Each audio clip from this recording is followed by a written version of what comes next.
Hey everybody, it's Sean. I'm sitting outside in Orlando, Florida at the JW Marriott Resort, which is fantastic. And what I've been doing here this week is attending Ray Higdon's personal marketing and branding boot camp event, which has been pretty eye-opening to say the least.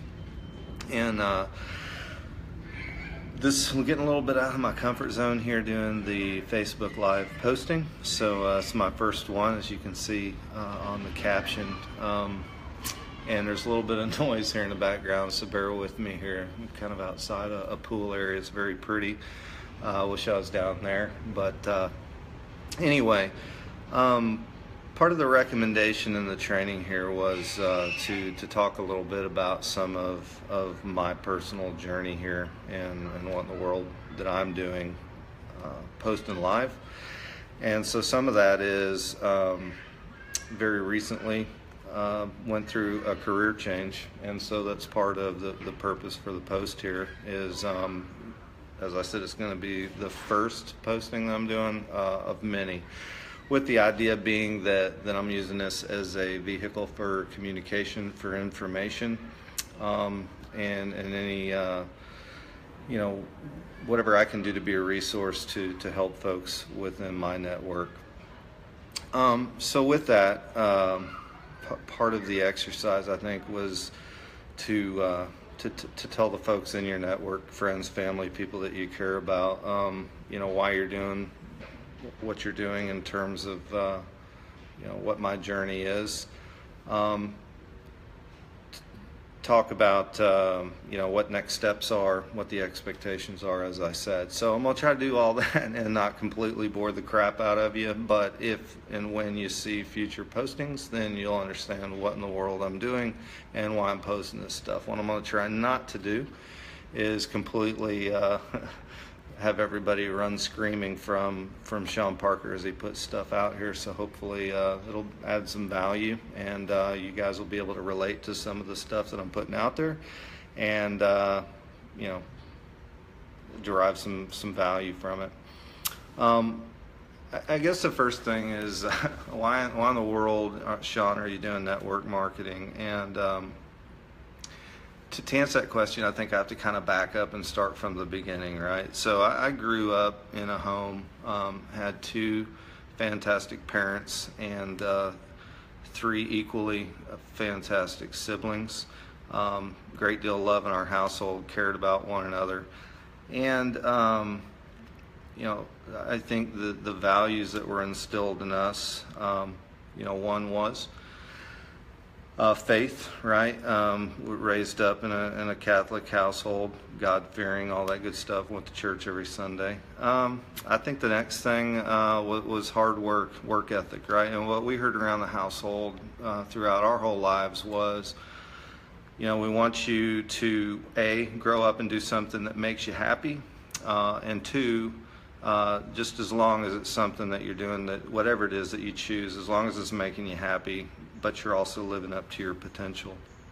So what I heard from that was, hey, we want you to grow up and go to college, further your education, right?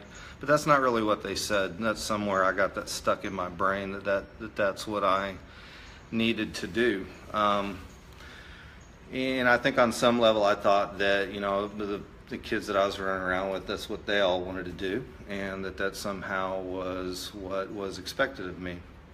So I did that, and I went and graduated high school, went on to college, and I did it horrifically, right? Because part of the problem was I didn't really know what I wanted to be when I grew up, so to speak, right? So I went to school, I blindly enrolled in classes, didn't declare a major for about a year. Then after a year I did declare a major, and it wasn't really what I necessarily wanted to do. So shocking, right? I didn't have focus, I didn't have vision, I kind of lost my way, grades slipped. My dad said basically, hey, you kind of slapped us in the face here, you're on your own financially now. So Dropped out of school to get money to get back into school. That didn't really work out quite like I had envisioned. So one day, I was hanging out at a friend's house, and I was like, dude, you're kind of a loser. You got a kind of a go nowhere job, right? It wasn't really a career, it was a job making hourly money. I was waiting tables here and there trying to make ends meet. Was spending every dime I had on, frankly, beer and food and socializing, right? So I wasn't really doing anything to further myself. So back to, again, what my parents instilled in me was do something that makes you happy, and also do something where you live up to your potential, right? And I was doing neither, and subsequently I was very, very unhappy, right? So being a little bit lost, one day I walked into a Navy recruiter, and I'm like, hey, maybe the Navy or the military can help me turn my life around a little bit. And that's exactly what I did. So I joined the Navy, and I got to tell you, right, the 4 years in the Navy, I don't know that that I'd ever planned on having a career in it. So that's not what I did. I always kind of knew that I wanted to get in, get my GI Bill, go back to school, and hopefully have this epiphany about this career I wanted to have, right?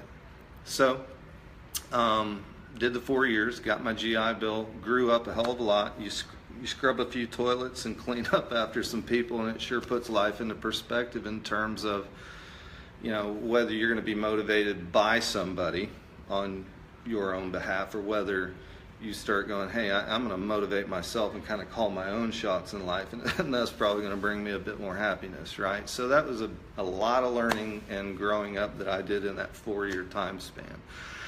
So did that, got out, got married in that process as well, which I think was another huge catalyst for me to grow up in life, is that I now had to not only had responsible for my own success and well-being, but I'd also felt that I had that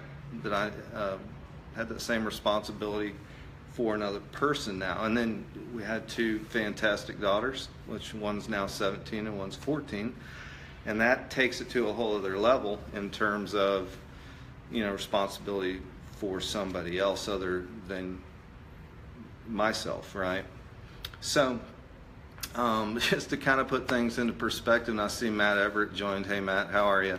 Matt can tell you my GPA was horrific before I went into service. I think it was like a 1.7, and that was only after one semester. I made like a 3.0 to bring it up, so it would have been even worse.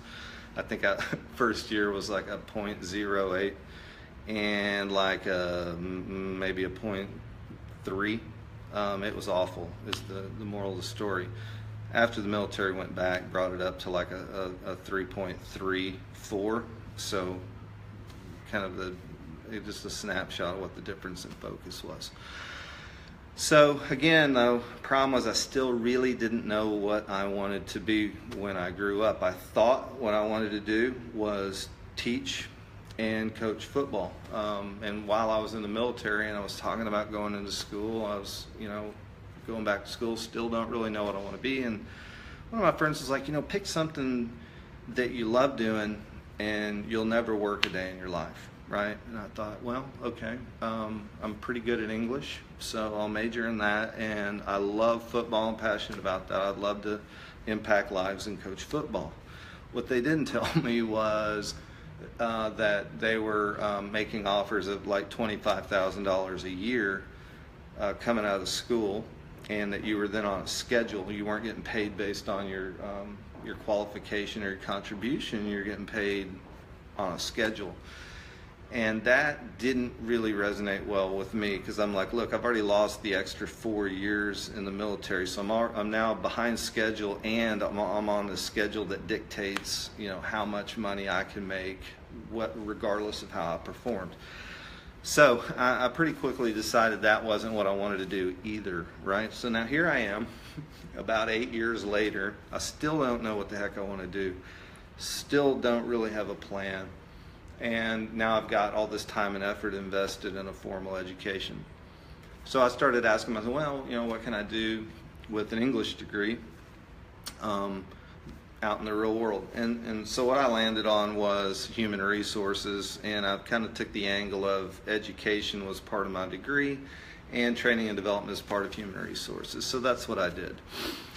And, at first it was pretty great, right? I was challenged because it was all new and different, and I was participating on these teams that I had, my HR coworkers. So here I am in human resources, and I'm sitting down with people, and I'm like, okay, finally, I have some vision. I knew that I wanted to go back and get my master's degree, did that. I knew that I needed to get a professional certification to kind of offset the fact that I didn't have the undergrad degree. Did that, check, right? So I'm doing all these things that I think are the right things to do. And you know what? In a lot of ways, it paid dividends. I did end up going on and get my master's in an HR-related field. Was very fortunate to work for some great HR companies. PepsiCo was one example. Kind of surrounded myself by driven, smart people that were doing HR really well. But the ingredient that was still missing was that was not something that I was passionate about, right? Did it make me money? Yes, it did. But there was still something missing. I didn't know what it was, and I don't even know that I knew at the time that something was missing, right? So I thought that it was, hey, I need to get promoted, I need to get promoted, I need to get promoted, right? And again, I had this stuck in my head from being a kid that I had to live up to my potential. And, hey, Sean, you can be whatever it is you want to be if you put your mind to it, kind of a mindset. So somewhere along the way, I got stuck in my head that, hey, I needed to go become a vice president of human resources. And I kind of knew that I never really wanted to be a chief HR officer, right? That was never really my thing.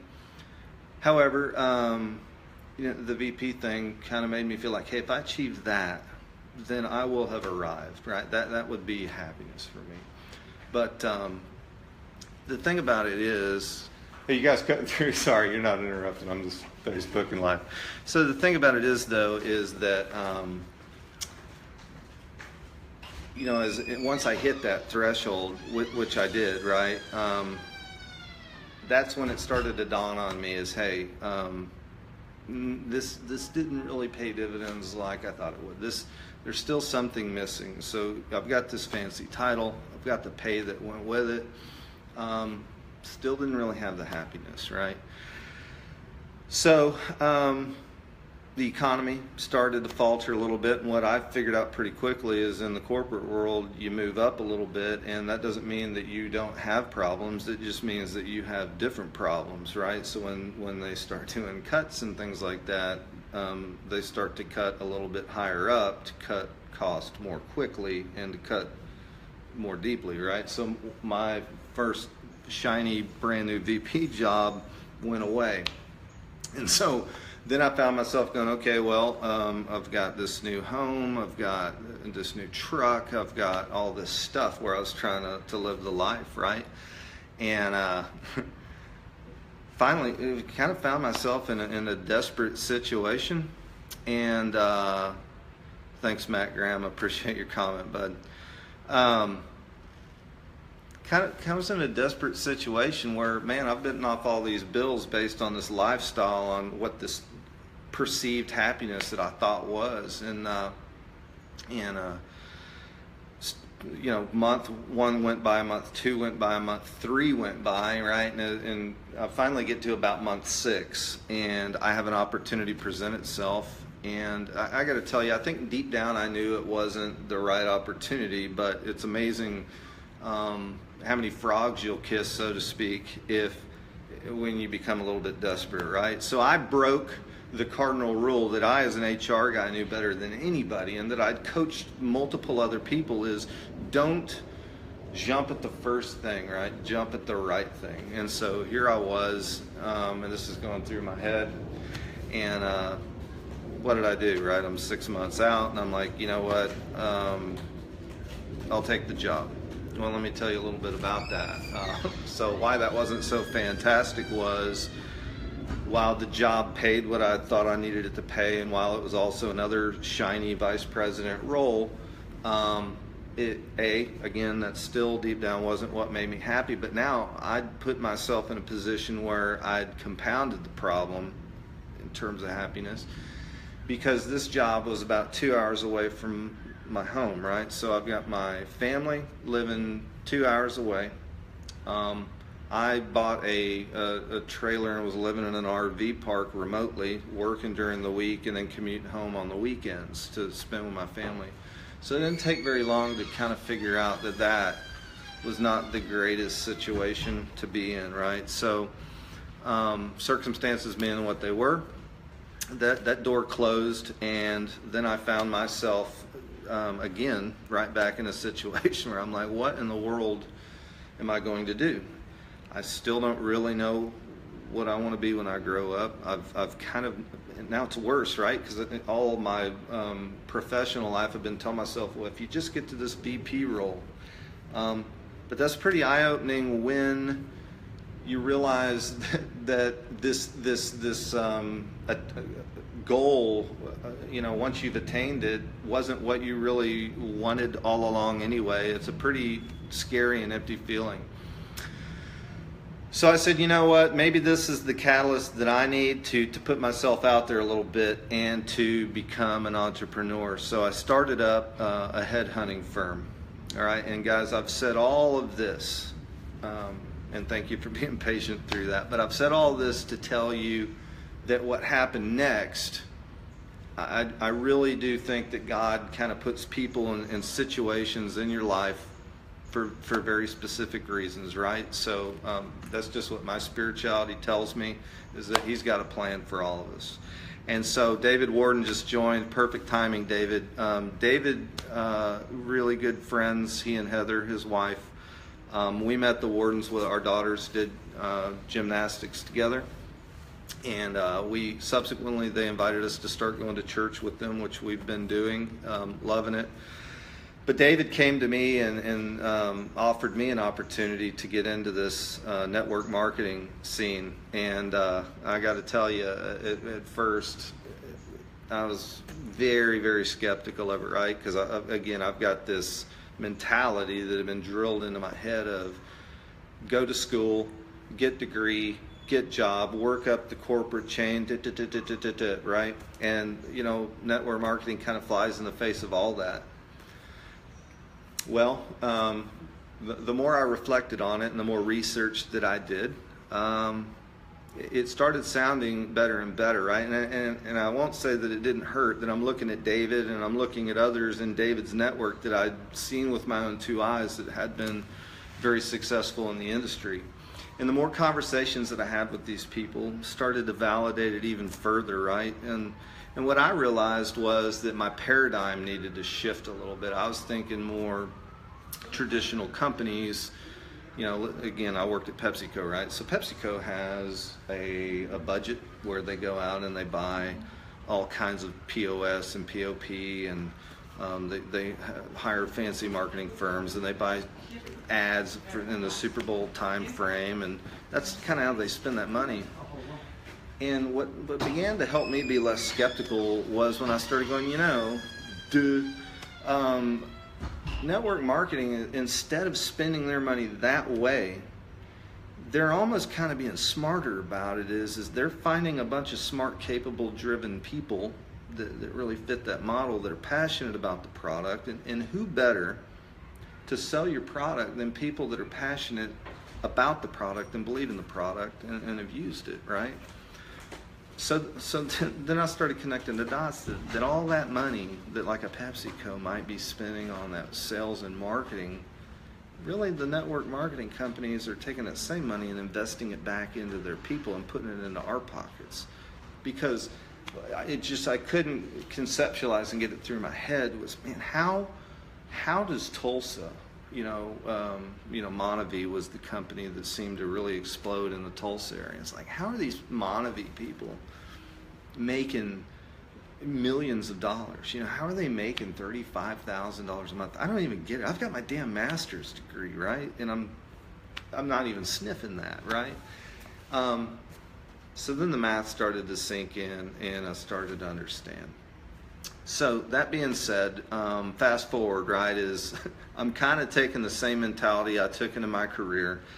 I'm taking the same upbringing, the same values that my parents drilled into me, which is if you're going to do something, do it to the fullest of your potential.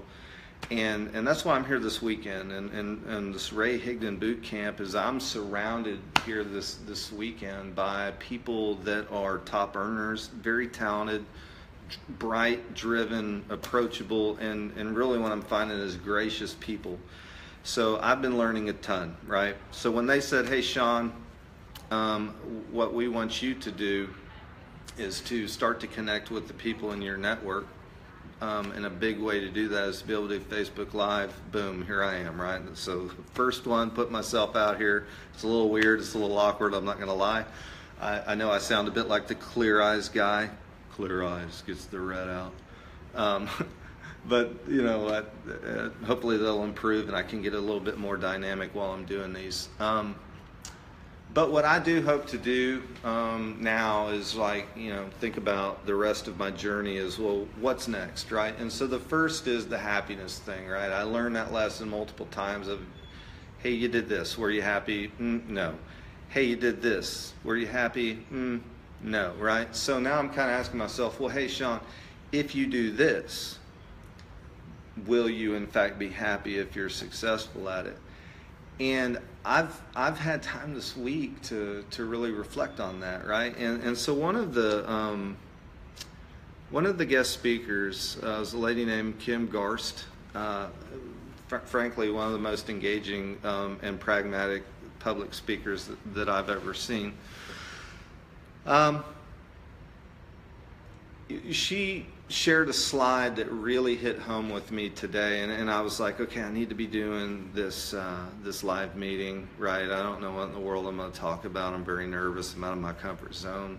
But the minute that slide popped up, I knew what it was that I needed to focus on. And what she talked about was a model that's a 5-star compass, right? And she said, look, and she kind of put up a list of about 50 things. I don't know what the number was, but it had all of these things that might be important to people. And she said, look, you need to be focused, pick 5, right? What are your top 5?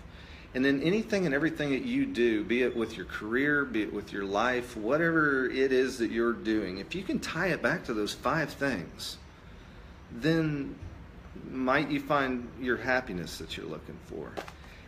That's when it started to click for me, is, you know what? Yep, I think that's right. So I want to share my 5, right? So my first one is family, right? And I don't just mean my direct family. I mean my extended family as well, right? I love them dearly. Invited all of them to come along the journey with me, right? Some chose to, some chose not to. That's cool, right? But the point is I very much want, because I care about them and love them deeply, I want my family to have the same opportunity and the same chance at having that joy and enjoyment with how they earn their living, right? With how they make a living. So the second point, I guess, in my 5-star compass was about relationships. Relationships have always meant a great deal to me.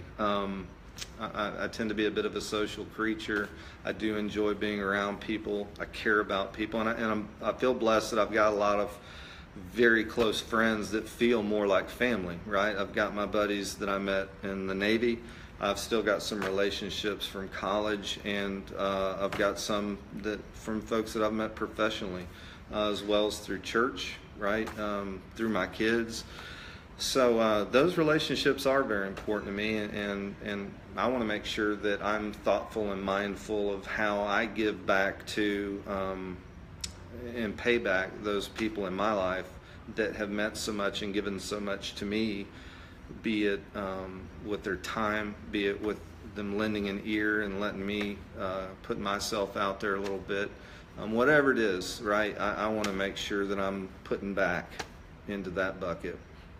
The third thing I talked about was loving what I do, right? I've spent the better part of the last 25 years doing stuff because I thought that it was what I was supposed to do, or that I was living up to somebody else's expectation. And I got to tell you, better late than never, right? But it's pretty freeing that I'm now thinking about everything that I'm going to do is going to be something that I genuinely and truly enjoy doing. And that way, even if I fail at it, right, I'm not doubly miserable, right? So, but I think and believe that if I do and am enjoying what I'm doing genuinely, that success is going to follow. I just think it will. The fourth is financial freedom, right? I mean, at the end of the day, I am trying to make a living here. And I'd like to get to a situation where money isn't a concern, right? I don't know what that looks like, and I don't have a number in my head. But I do know that financial freedom to me means that I don't ever find myself in a situation where I'm jumping at the next thing because I have to. But I've put myself and my family in a situation where, you know what, we can focus and drill into their heads that I want you to grow up. I do want you to live up to your potential. I do want you to love God. But I also want you to be smart in choosing what you love to do so that they don't repeat the mistake that I've spent the last 25 years figuring out. And I'd like to be to a point financially where I can truly begin to give back to others, right, and donate more aggressively than, putting a 20 here or there in the collection bin, right? I want to be able to start making some significant contributions to causes and things that I genuinely care about that, speak to my heart. And the fifth point on my star is inspiring others. I just think it's a travesty that if people have key learnings, mistakes, they skin their knee, or heck, even if they're successes, right, or wins, if you're not sharing that with other people and helping them learn so that they're not stumbling through the same thing, it's either dumb or selfish, right? I'm not sure which, or maybe both at times. But it's different if you got teenage kids that don't listen to what you say. That doesn't count, right? But I mean, it is selfish if you're not sharing your life lessons and wins and failures with other people to help them, right? So, and for me, the inspiring others, that would be very fulfilling for me, okay? So anyway, that's kind of the what and the why of how I am where I am today. Again, I'm very optimistic and eager leaving this weekend here. So now that I know what my 5 things are, right, is I begin to share more, and you guys know what my 5 things are, you'll start to see a pattern, I think, of where I'm trying to tie back everything that I do to feeding those 5 things, right? So what are my next steps going to be? As I said, I'm going to be on daily, trying to do video feeds like this. And again, I'm less interested in selling things as much as I am sharing information. Again, the inspiring others is my number 5 bucket. So if there's things that I've learned along the way in my career, I'm going to talk about them, right? If there's things that I'm learning kind of in the midst of doing all this, I'm absolutely going to share those things, right? So hopefully these are just little nuggets of information that I can put out to the people I care about most, which is you guys, and that you benefit from that in some way. So the next thing then is just staying connected, right? So there's not just going to be the videos, but I'm going to be doing outreach to you. Hopefully you guys are reaching out to me. If there's things that you would benefit from hearing that maybe I haven't thought of or put down to capture to speak about, shoot me a quick message, be it on Messenger, be it my email, text, whatever. Let me know. I would love to include that. And I guess the other big next thing is that I'm going to be creating a blog. I do have a website. If you'd like to know what that is, reach out to me. I'll be happy to share that with you. But I'm going to create a blog and try to, again, also use that as another vehicle to put information out there. But hey, I'm grateful to everybody that I am connected with here on social media. I love you. I care about you deeply. I'm grateful that I have you, and I wouldn't really, frankly, be who I am or where I am today without the impact that each of you have had. Some of you, it's a greater impact. Some of you, not as great. But you know what? It all matters, kind of from where I sit. So I'm praying for each of you. I appreciate you listening, and I look forward to having more conversations with you in the future. I look to improve at my presentation style and skill using Facebook Live. Other than that, I look forward to seeing you out there. Thanks.